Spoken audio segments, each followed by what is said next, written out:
Olá pessoal, sou o professor Arthur Arcanjo e hoje nós vamos dar continuidade ao nosso trabalho de genética, abordando aí um pouquinho de uma herança genética bem interessante, que é a interação gênica. Para a gente trabalhar essa herança genética aqui, a gente precisa antes lembrar um pouquinho daquelas heranças básicas, das heranças mendelianas. Nós aprendemos na primeira lei de Mendel que toda característica é determinada por um par de fatores. Isso é, se a característica é o albinismo, existe um par de fatores para o albinismo. Se a característica é a fenilcetonúria, existe um par de fatores para a fenilcetonúria. Sempre, toda característica deve apresentar um par de fatores para determiná-la. Nós aprendemos na segunda lei de Mendel que características diferentes apresentam pares de fatores diferentes. Então, se a característica é o albinismo, ela é determinada por um par de fatores diferentes daqueles que determinam a característica fenilcetonúria. O que nós vamos estudar, no entanto, nesse nosso encontro de hoje, é exatamente um fenômeno chamado de interação gênica. Pelo próprio nome, acredito que você já tem a ideia. Interação gênica, integração de genes. Essa é uma herança genética na qual dois ou mais genes estarão atuando na mesma característica. Vão atuar determinando a mesma característica. E o mecanismo mais simples que a gente tem de entender isso daí é o mecanismo que a gente colocou aqui. Imagina que você tem uma substância 1 que pode ser transformada em uma substância 2 e essa substância 2 ela pode ser transformada em uma substância 3. Isso daí são possibilidades. Só que a conversão da substância 1 em substância 2 depende de uma enzima e a produção dessa enzima é controlada pelo gene A. Dependendo da carga genética desse gene A, o indivíduo produz a enzima e, consequentemente, ele transforma o produto 1, a substância 1, na substância 2. Já quando nós falamos na transformação de 2 para 3, essa transformação, ela exige uma enzima, que é uma enzima controlada, produzida pelo gene B. Dependendo da carga genética de B, essa enzima pode ser produzida e, consequentemente, o indivíduo vai transformar o produto 2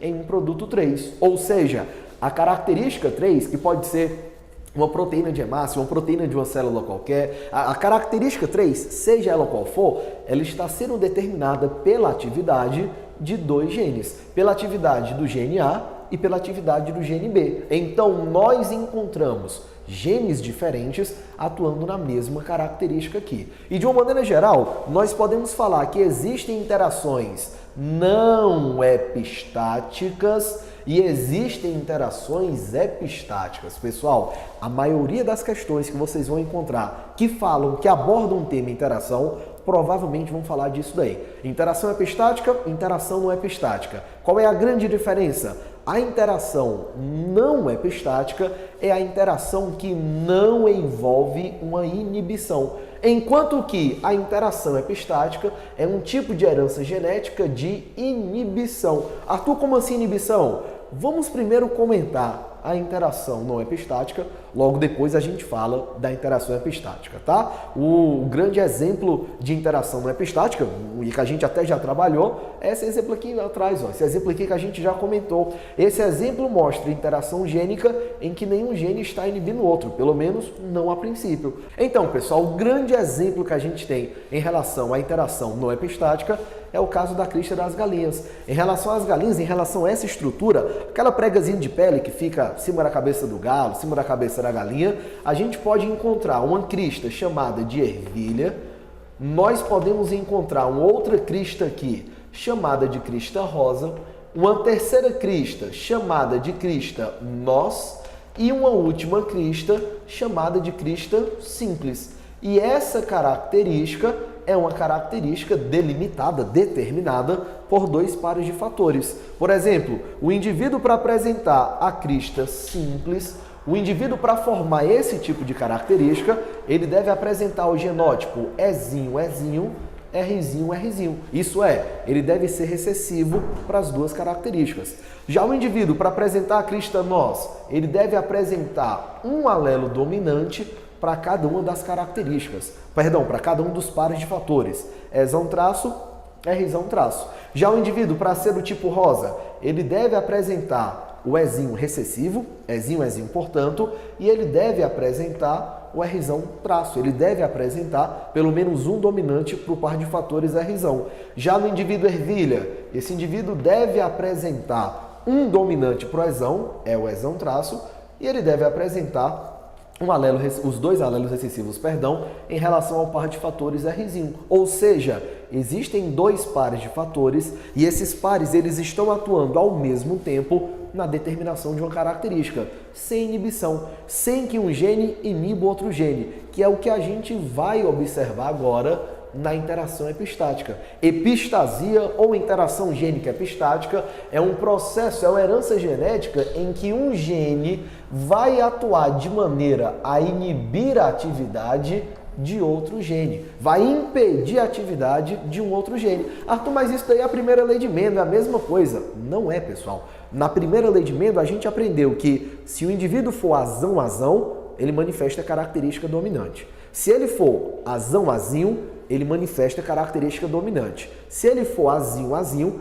ele manifesta a característica recessiva. Ou seja, eu tenho um par de fatores e um desses fatores vai dominar sobre o outro. O fator azão domina sobre o fator azinho. O fator azão vai, de alguma maneira, inibir a atividade do fator azinho. O que nós estamos falando agora é de um par de fatores inibindo um outro par de fatores. Isso é o fenômeno de epistasia, que a gente pode trabalhar com dois grandes casos. A epistasia dominante, em que um único alelo, se estiver presente, causa epistasia, ou uma epistasia recessiva, em que são necessários dois alelos para causar inibição. Vamos começar aqui pela epistasia dominante, que o grande exemplo trabalhado nas provas é o caso da pelagem em cavalos. Se vocês olharem aqui, pessoal, nós encontramos dois pares de fatores atuando.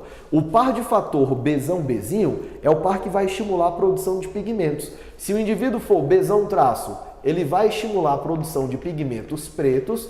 Se o indivíduo for Bzinho, ele vai estimular a produção de pigmentos marrons. Já o par de fatores Wzinho é o par de fatores que estará controlando a atividade do Bzão e do Bzinho. Isso é, o alelo Wzão traço é um alelo epistático. Se ele ocorrer, ele vai promover a epistasia, ele vai promover a inibição gênica. Já se o indivíduo for Wzinho, significa que haverá possibilidade do Bzão e do Bzinho se expressarem. Ou seja, o Wzão inibe, mas o Wzinho não necessariamente vai promover essa inibição. Então, o que eu peguei aqui? Peguei um cruzamento de indivíduos duplo heterozigotos, aquele cruzamento, professor Rafael entrando em sala, tudo bem, né, professor? Nós pegamos aqui, ó, um indivíduo duplo heterozigoto, Bzão, Wzinho, cruzamos com outro indivíduo, Bzão, Wzinho. Nesse caso aqui, então, pessoal, é o cruzamento clássico da segunda lei de Mendel. E nós já trabalhamos, nós já pedimos a vocês para a gente decorar aquela proporção. Sempre que você tiver o cruzamento clássico da primeira lei de Mendel, a proporção do cruzamento vai ser 9/16 dominantes para as duas características, para 3/16 dominante para a primeira característica, para o primeiro par de fatores, recessivo para o segundo par de fatores, 3/16 recessivos para o primeiro par de fatores, dominante para o segundo, e 1/16 recessivo para as duas características. Então pensa comigo aqui, pessoal. Se esse indivíduo tem um Bzão traço, ele deveria produzir o pigmento preto, mas devido à presença do Wzão, que é epistático, ele não produz. Ele vai ser um indivíduo, portanto, branco, ele não vai produzir pigmentos. Se o indivíduo aqui é Bzinho, esse indivíduo ele deveria produzir pigmentos marrons, mas devido à presença do alelo Wzão traço, que é epistático, ele não vai produzir. Significa então que nesse caso aqui, nós devemos encontrar 12 indivíduos de coloração branca. Agora, se o indivíduo é Bzão traço, ele vai produzir pigmento preto.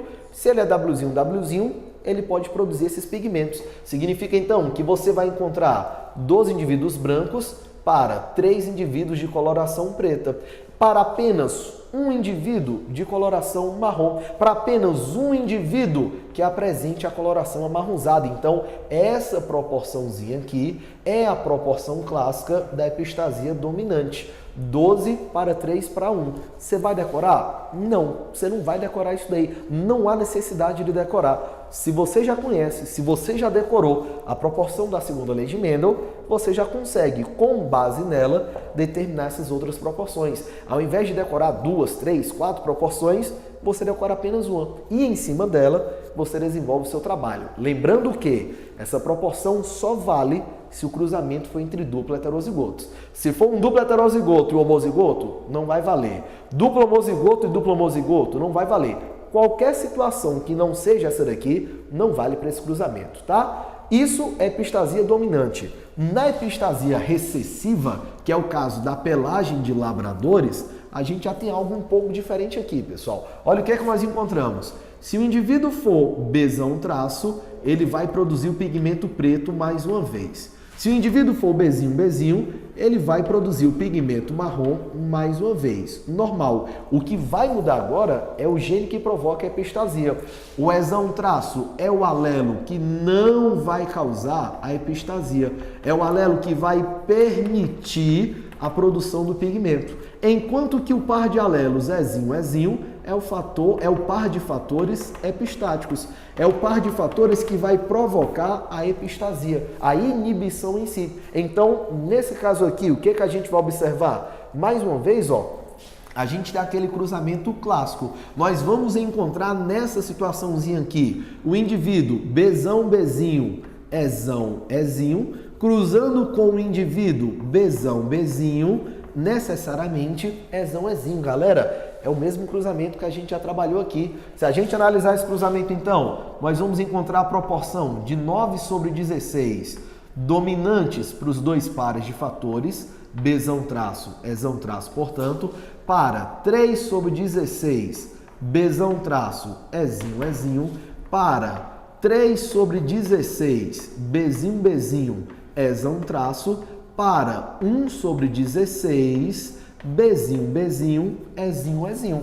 Se a gente analisar então essa proporção, o que a gente vai ter? Se esse indivíduo é Bzão traço, Ezão traço, ele pode produzir os pigmentos. Ele vai produzir os pigmentos pretos. Agora, se esse indivíduo é Bzão traço, Ezinho, ele não produz pigmento. Esses indivíduos vão ter uma coloração não branca, porque nos labradores não vai acontecer, mas eles vão ter uma coloração dourada, uma coloração amarelada. Então, eu vou ter no final das contas 9 indivíduos de coloração escura, bem escura, 9 indivíduos pretos.